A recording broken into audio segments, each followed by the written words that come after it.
Clara Reyes, jeune lieutenante de 28 ans, était connue dans tout le département pour sa discipline exemplaire. Sérieuse, calme et respectée, elle croyait fermement qu'en suivant les règles, rien de mal ne pouvait lui arriver. Mais elle se trompait. Tout commença le jour où son supérieur, le capitaine Grant Holloway, l'appela dans son bureau. Derrière son sourire forcé, il lui fit comprendre que sa carrière pouvait évoluer rapidement, à condition qu'elle accepte ses avances. Clara resta droite, refusant poliment mais fermement. Le visage d'Holloway se figea. Il n'aimait pas les refus. Quelques jours plus tard, elle reçut un message froid des ressources humaines. Transfert immédiat vers le centre pénitentiaire de Red Valley, à plus de 3 heures de Dallas. Aucune explication. Aucun recours. Clara comprit. C'était sa punition. Le jour de son arrivée, le vent chaud du Texas portait une odeur de métal et de désespoir. Les portes massives de la prison se refermèrent derrière elle dans un bruit sourd, comme un avertissement. Tout était différent ici, les regards lourds des détenus, le silence tendu des gardiens, l'air saturé d'angoisse. Clara garda la tête haute, essayant d'oublier l'injustice de son transfert. Travaille bien, reste professionnelle, se répétait-elle. Mais au fond d'elle, quelque chose venait de se fissurer. Ce qu'elle ignorait encore, c'est que derrière ces murs de béton, un prisonnier allait bouleverser tout ce qu'elle croyait savoir sur la justice, le devoir et le cœur humain. Les jours passèrent, rythmés par les rondes, les rapports et les cris métalliques des portes. Clara s'efforçait d'oublier pourquoi elle avait été envoyée ici. Mais dans cet univers gris, un visage attira bientôt son attention. Celui d'un détenu nommé Ethan Cole. Il ne ressemblait pas aux autres. Grand, calme, les yeux clairs et pensifs, il gardait une posture digne malgré l'uniforme orange. Contrairement aux autres prisonniers, il ne criait pas, ne provoquait personne. Il observait.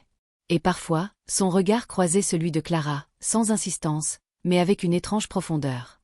Un après-midi, alors qu'elle escortait un groupe vers la cour, quelque chose glissa discrètement dans sa main. Un petit morceau de papier, plié en 4. Personne ne remarqua rien. Quand elle l'ouvrit plus tard, à l'abri des regards, elle lut une seule phrase écrite d'une écriture soignée.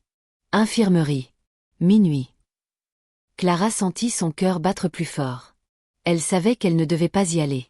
Ce serait un manquement grave au protocole. Mais toute la journée, ses pensées revinrent à ce mot. Et quand la prison plongea dans le silence, ses pas la menèrent, malgré elle, vers l'infirmerie. La lumière tamisée éclairait à peine la pièce. Ethan était là, assis au bord du lit. Il leva les yeux et murmura. « Je savais que vous viendriez. » Clara garda une distance professionnelle. « Tu réalises que c'est interdit, ce que tu fais. » Ethan hocha lentement la tête. « Oui. Mais si je ne te parlais pas ce soir, je n'aurais peut-être plus jamais eu la chance de dire la vérité. » Il lui raconta son histoire. Avant la prison, il travaillait pour une grande entreprise alimentaire. Il avait refusé de falsifier des rapports de sécurité sur des produits dangereux. Quelques semaines plus tard, il fut accusé de vol et de fraude. Les preuves? Toutes fabriquées. Clara resta silencieuse, partagée entre le doute et la curiosité. Sa voix se fit plus douce. « Et pourquoi me raconter tout ça à moi ?» Ethan répondit simplement. « Parce que vous avez encore ce regard, celui de quelqu'un qui croit à la vérité. » Les mots la touchèrent plus qu'elle ne voulait l'admettre. En quittant la pièce, elle sut qu'elle venait de franchir une ligne. Et qu'il serait impossible de revenir en arrière. Depuis cette nuit à l'infirmerie, Clara ne parvenait plus à se concentrer. Chaque fois qu'elle croisait Ethan, son esprit vacillait entre le devoir et la compassion. Il ne lui avait jamais demandé de l'aide directement, mais ces mots résonnaient sans cesse dans sa tête. « Vous avez encore ce regard. » Pendant ces pauses, elle commença à chercher des informations. Les archives de la prison mentionnaient une condamnation rapide, un procès expédié. Trop propre, trop parfait. Clara connaissait ce genre de dossier, ceux où la vérité avait été soigneusement enterrée. Elle prit un risque. En secret, elle contacta Megan Torres, une ancienne journaliste qu'elle connaissait à Dallas. Megan lui confirma ce qu'elle craignait. Cette entreprise, Carlton Industries, a toujours eu des problèmes. Plusieurs plaintes ont disparu mystérieusement. Tu tiens peut-être quelque chose, Clara. Les jours suivants, Clara multiplia les recherches. Elle fouilla les bases de données, consulta les anciens rapports de sécurité, retraça les employés licenciés. Plus elle avançait, plus les incohérences s'accumulaient. Tout pointait vers un coup monté contre Ethan. Mais chaque avancée la rendait plus nerveuse. Les caméras, les collègues, le regard du directeur, tout semblait plus lourd, plus dangereux. Une nuit, alors qu'elle rangeait des documents dans son casier, elle trouva un mot anonyme. « On sait que tu fouines. » Arrête avant qu'il ne soit trop tard. Son cœur se serra, mais elle ne recula pas. Elle savait désormais qu'Ethan disait la vérité. Le lendemain, elle le croisa brièvement dans le couloir. Leurs regards se rencontrèrent une seconde. Pas un mot, pas un geste, mais un serment silencieux venait d'être scellé entre eux. Clara comprit à cet instant qu'elle n'enquêtait plus seulement pour la justice, mais pour lui. Les semaines suivantes furent un tourbillon. Clara travaillait le jour à la prison, et la nuit, elle menait une enquête clandestine. Ses yeux brûlaient de fatigue, mais son esprit refusait d'abandonner. Grâce à l'aide de Megan, la journaliste, elle obtint enfin des documents internes de Carlton Industries, rapports falsifiés, transferts d'argent, et preuves qu'Ethan avait été utilisé comme bouc émissaire.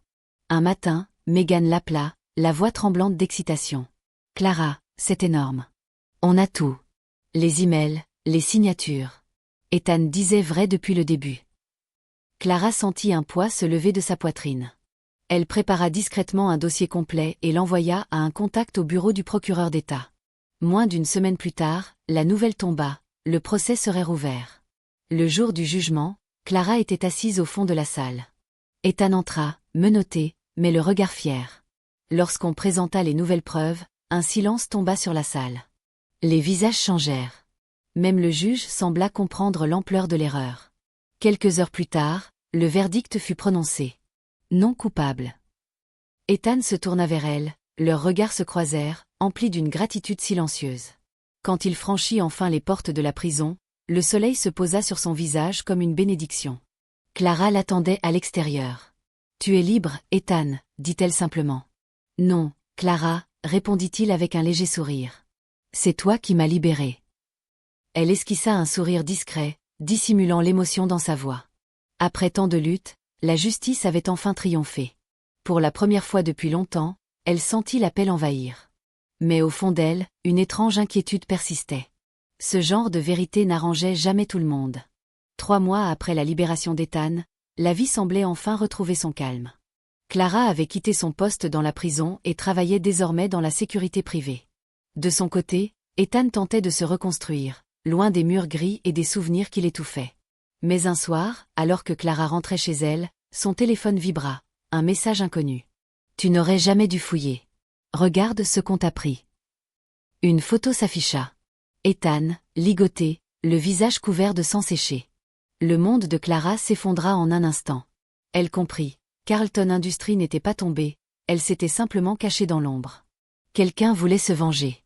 Sans prévenir personne, Clara activa ses anciens contacts. En moins de 24 heures, elle retrouva la trace d'un entrepôt abandonné à la périphérie de Houston.